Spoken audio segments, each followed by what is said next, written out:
দেশ জুড়ে চলছে শারদীয় দুর্গাপূজার শেষ মুহূর্তের প্রস্তুতি। দিনরাত একাকার করে প্রতিমাগুলোকে রং তুলির আঁচড়ে ফুটিয়ে তুলতে কাজ করছেন কারিগররা।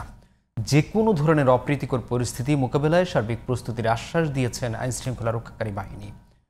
প্রতিনিধিদের পাঠানো তথ্যচিত্রে বিস্তারিত জানাচ্ছেন আব্দুল মালেক।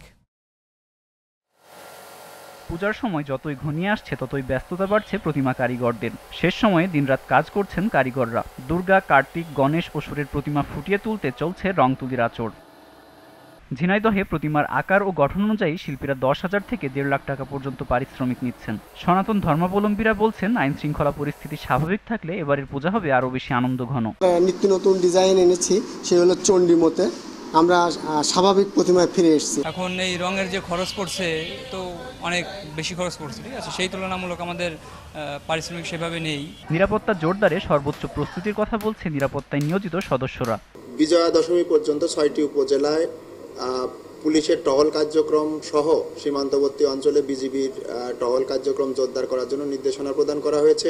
যশোরে পূজা মণ্ডপের সংখ্যা বেড়ে দাঁড়িয়েছে 708টিতে। কারিগররা বলছেন, প্রতিমার চাহিদা বেশি থাকায় কাজের চাপও বেশি। এখান থেকে বিভিন্ন জায়গায় নিয়ে যায়, যেমন মহেশপুর, কোটচাঁদপুর, ঝিনাইদহ, কালীগঞ্জ। আমাদের গতবারের তুলনায় এবছর মোটামুটি দাম পাচ্ছি। মণ্ডপের সার্বিক নিরাপত্তায় ব্যবস্থা নেওয়া হয়েছে বলে জানিয়েছে প্রশাসন।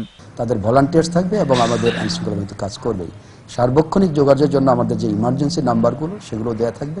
লক্ষ্মীপুরেও চলছে শেষ মুহূর্তের রং তুলির কাজ। সনাতন ধর্মাবলম্বীদের আশা, সাম্প্রদায়িক সম্প্রীতির বার্তা নিয়ে আসবে এবারের দুর্গাপূজা। সবাই আমরা আনন্দ করব, সবাই আমরা মজা করব। আনন্দময়ী কালীবাড়িতে একটু ব্যতিক্রমভাবে সাজানো হচ্ছে। আমরা একটু চেষ্টা করতেছি ভালো করার জন্য, এবং দর্শক যদি ভালো মনে করে বলে আমাদেরকে, তাইলে আমরা খুশি। পার্বত্য অঞ্চল বান্দরবানেও চলছে শেষ মুহূর্তের প্রস্তুতি। সুন্দর ও নিরাপদে পূজা উদযাপনের সার্বিক সহযোগিতার আশ্বাস দিচ্ছে আইন শৃঙ্খলা রক্ষাকারী বাহিনীও। আমাদের এখানে তো প্রায় বর্তমান জেলার মধ্যে 32টা পূজা মণ্ডপ হচ্ছে। এর মধ্যে এটাই সব জেলার সর্ববৃহৎ পুজো। এটা বান্দরবানটা আসলে সাম্প্রদায়িক সম্প্রীতির বান্দরবান। এটা 13টা জাতি মিলেই কিন্তু এই উৎসবটা আমরা করি। এখানে আমাদের ডিএসবির পক্ষ থেকে আমরা প্রত্যেকটা পূজা মণ্ডপের যথাযথ নিরাপত্তা ব্যবস্থা গ্রহণ করেছি। পূজা উদযাপনের প্রস্তুতি প্রায় শেষের দিকে পটুয়াখালীর কুয়াকাটাতেও। কারিগরদের নিপুণ হাতের ছোঁয়ায় ফুটে উঠছে দেবী দুর্গা সহ প্রতিমাগুলো। কিন্তু মজুরিতে এখন পোষাইতেছে না, আমাদের এখন হলো যে ব্যয়বহুল খরচ। প্রতিবার নয়, এবারও আশা করি আমাদের 14 পূজা মণ্ডপে পূজা ভালো হবে। আমাদের যথেষ্ট প্রস্তুতি আমাদের আছে।